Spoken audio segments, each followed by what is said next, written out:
এই সরকার কদমে কদমে শেখ হাসিনাকে অনুসরণ করতে চাচ্ছে। জাতির সাথে বর্তমান সরকার যে আচরণ করছে সেটা অব্যাহত রাখলে, অর্থাৎ এক কথায় ফ্যাসিবাদী পথে হাঁটলে বিগত সরকার তো দিল্লিতে স্থান পেয়েছে, আপনারা সেটাও পাবেন না। জুলাই গণ অভ্যুত্থানের প্রেক্ষিতে জাতির প্রত্যাশা হলো গণভোটের রায় কার্যকর করেন, তাহলে জাতির প্রত্যাশা অনেকাংশেই বাস্তবায়িত হয়ে যাবে।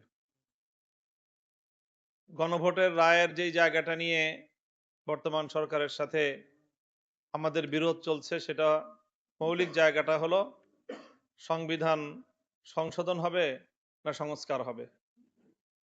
এক্ষেত্রে আমাদের দ্ব্যর্থহীন বক্তব্য, আমাদের রাজনৈতিক অবস্থান হলো যে সংবিধান সংস্কার পরিষদ গঠনের মধ্য দিয়েই সংবিধান সংস্কার করলেই জুলাই গণ অভ্যুত্থানের প্রত্যাশা পূরণ হবে। আর বর্তমান সরকার সংবিধান সংশোধনের জন্য যেই কমিটি গঠন করেছে, সেই কমিটি গঠনকে আমরা ইতিমধ্যেই প্রত্যাখ্যান করেছি এবং আমরা মনে করি এই কমিটি গঠন এবং এই কমিটির মাধ্যমে সংশোধনের যেই উদ্যোগ, এটা জাতীয় আকাঙ্ক্ষার সাথে এবং জুলাই অভ্যুত্থানের প্রত্যাশার সাথে স্পষ্ট বিশ্বাসঘাতকতা। আমরা সরকারকে এই বিপজ্জনক পথ থেকে ফিরে এসে সংবিধান সংস্কার পরিষদ গঠনের মাধ্যমে সংস্কারের পথে হাঁটার আহ্বান জানাই।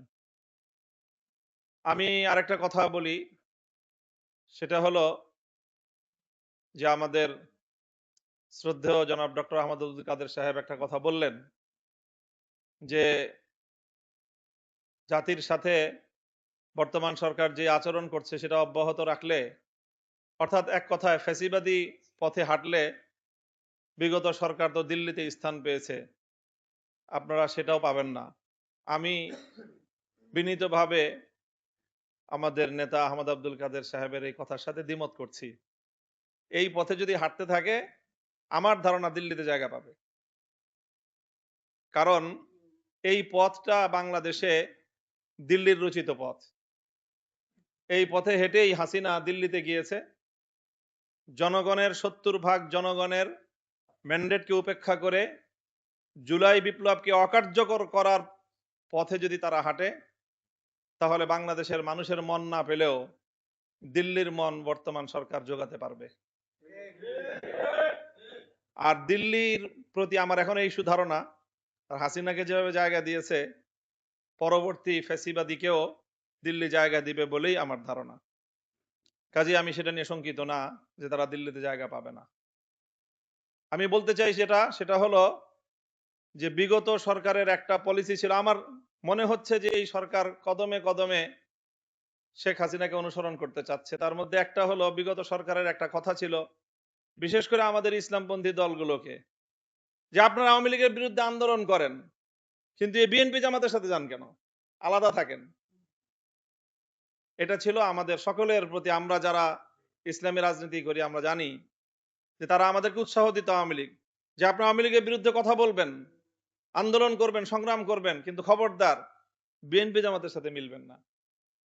আমি দেখছি বর্তমান সরকারেরও ঠিক সেই একই পলিসি গ্রহণ করতেছে, যে আপনারা দাবি করেন, কিন্তু দাবিটা যেন সরকারের বিপক্ষে কেন্দ্রীভূত না হতে পারে, এক জায়গায় এসে শক্তিশালী হতে না পারে, সরকার সেই পলিসি গ্রহণ করার চেষ্টা করছে।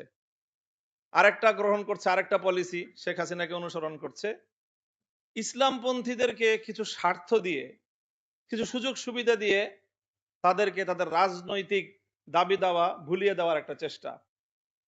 বিগত সরকার আমাদের বিশেষ করে কওমি মাদ্রাসাগুলোর ন্যায্য অধিকার, কওমি সনদের রাষ্ট্রীয় স্বীকৃতি বাস্তবায়ন করেছে, বাস মনে করেছে কওমি অঙ্গনকে তারা কিনে নিল, কাজেই তাদের আর রাজনৈতিক কোনো দাবি দেওয়া থাকতে পারবে না।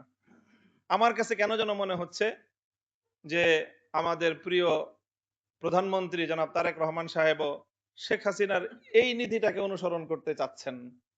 আমাদেরকে আরো কিছু সুযোগ সুবিধা দিয়ে দিবেন, আমাদেরকে বলে দিবেন যে কওমি মাদ্রাসার যে দাবিগুলো আছে সেগুলো আমি পূরণ করব। ইতিমধ্যে তিনি ইমাম মুয়াজ্জিনদের বেতন ভাতা দেওয়ার ঘোষণা দিয়েছেন। সামনে আশা করছি এবং আমরা সুধারণা রাখছি যে আরো কিছু গুরুত্বপূর্ণ দাবি দেওয়া আছে, প্রাইমারি স্কুল, হাই স্কুলগুলোতে ধর্মীয় শিক্ষক পদে কওমি মাদ্রাসার সনদে যেন চাকরি হয়, সেটাও উনি বাস্তবায়ন করবেন এই প্রত্যাশা রাখি।